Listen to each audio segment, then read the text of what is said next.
Captain जी आगे जरा बात करते हैं रात देर गए गोली चलने की वारदात की, क्योंकि रात देर गए अनंतनाग इलाके में चली गोली जिसके नतीजे में एक शख्स की हुई है मौत।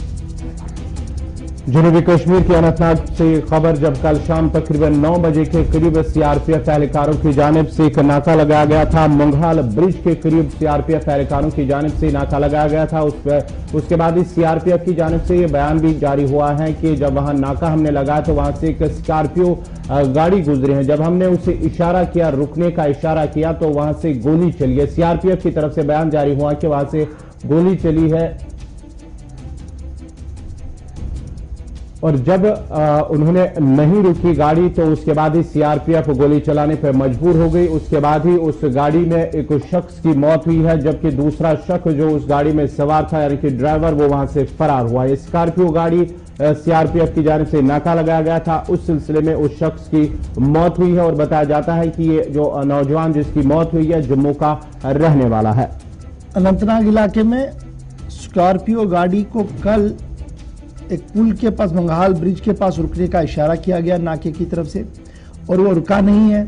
पुलिस बयान के मुताबिक जब वो फरार होने की कोशिश में थे तो सेल्फ डिफेंस में सीआरपीएफ की तरफ से फायर किया गया, जिसके नतीजे में एक शख्स की मौत हुई है। सीआरपीएफ 40 बटालियन नाका लगाए हुए थे, जिस दौरान वहां से गुजरने वाली गाड़ियों की तलाशी ली जा रही थी।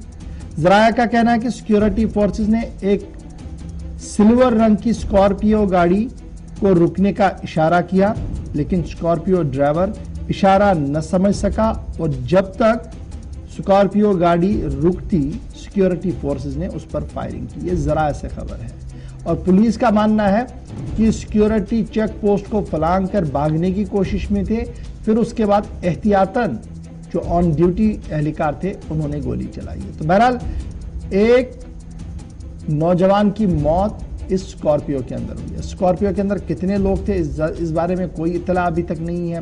ड्राइवर कहां पर है इस बारे में रात को कोई इत्तला नहीं हुई है और इसकी शिनाख्त यासिर अली के तौर पर हुई है, यानी जो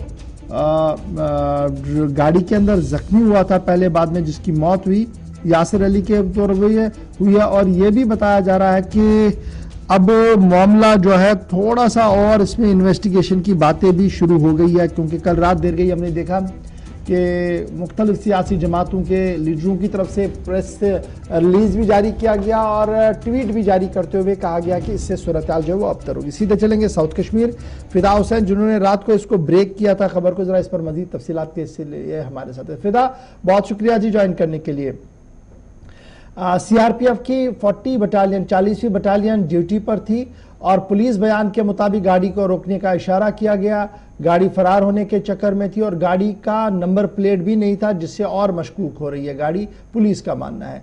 पहले तो जो शख्स मारा गया इसके बारे में अब ताज़ा तरीन तफसीलात क्या कुछ है और कहां पर लाश है एक, और दूसरा जो ये गाड़ी थी ये किसकी गाड़ी थी, इसके बारे में क्या कोई तफसीलात मिली है और ड्राइवर के बारे में क्या कुछ खबर है? गौर, सबसे पहले मैं आपको बता दूं कि जो डेड बॉडी है उसको नाके में बचाया गया खबर जो है हमारे पास आ रही है, क्योंकि वहाँ पर यासिर के जो रिश्तेदार है हालांकि आज सुबह ये बताया गया कि ये लाश चौथी गई है, तो रहने वाले की लाश जाता है कि थाना थाना जदीद यहाँ आता है तो यहाँ पर थी, लेकिन जब गाड़ी मिल पाता तो ऐसी खबर हमारे पास आई नहीं पाता। तो जब मैं आपको 1 मिनट के लिए रोक रहा हूं क्योंकि आपका ऑडियो जो है वो ब्रेक हो रहा है।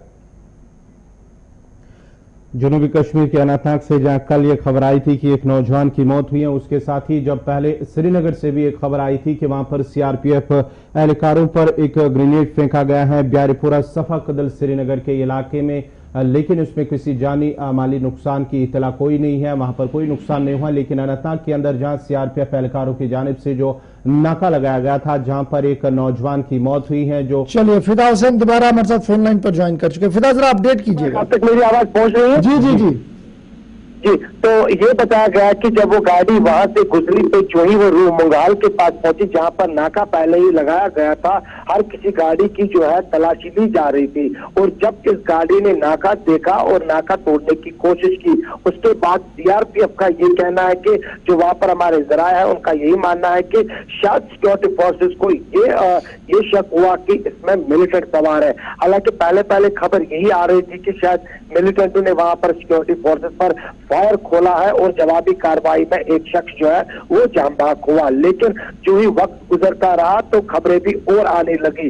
और बताया यही जाता है कि जब वो नाका तोड़ के जा रहा था, क्योंकि नंबर प्लेट भी नहीं लगा था, और उसके बाद ज्यादा ही शक हुआ सिक्योरिटी फोर्सेस को कि शायद इसमें मिलिटेंट सवार है। और उसके बाद एक ड्राइवर के एक शख्स के जख्मी होने की खबर मिली, जिसको अस्पताल ले जाया गया, जहां वो जख्मों की ताब न लाते हुए दम तोड़ बैठे।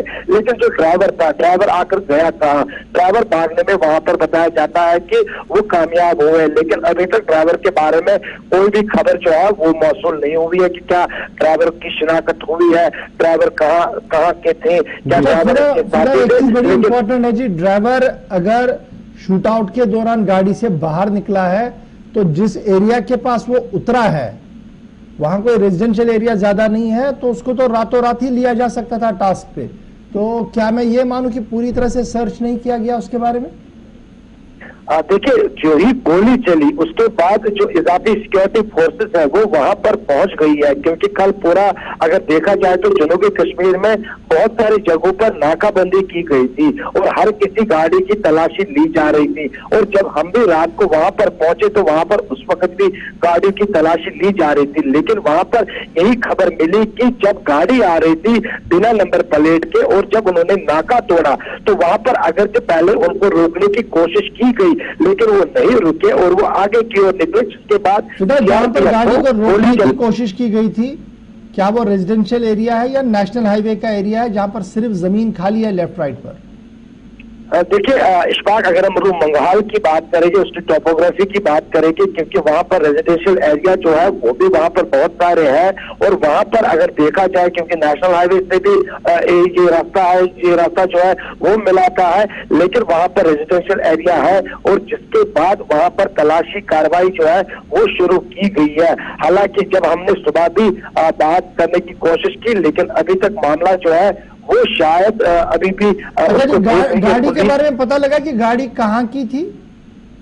देखिए इशफाक, जिस तरह से मैंने पहले भी बता दिया कि जो गाड़ी थी, गाड़ी बिना नंबर प्लेट के जो है मीर बाजार से बताया जाता है निकली थी जब वो रूम मंगाल पहुंची। और रूम मंगाल में जब उस गाड़ी को रोकने की कोशिश की बिना नंबर प्लेट के थी और जब उन्होंने नाका भी तोड़ा, उसके बाद जब अभी तक गाड़ी के बारे में भी कोई तफसील नहीं है कि ये किसकी गाड़ी है, कहां से निकली थी, कौन गया, न ड्राइवर का कोई अता पता है। तो दो चीजें तो क्लियर हो गई है हमारे पास।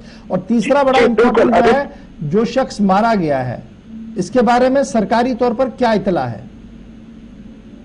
देखिए, जब उसके बारे में कल पहले बताया गया कि जम्मू से है और उसके बाद बहुत सारी खबरें जो है गश्त कर रही थी, लेकिन आखिर में उसकी शिनाख्त हुई है। जैसे कि मैंने बता दिया, जजर कोटली से बताया जाता है कि जजर कोटली के रहने वाले हैं, लेकिन आज सुबह ये बताया जाता है क्योंकि उनके रिश्तेदार जो है वो लारनू में है, लेकिन ये जराये के हवाले से खबर है और उनको वहां पर ही दफनाया गया है लारनू के इलाके में।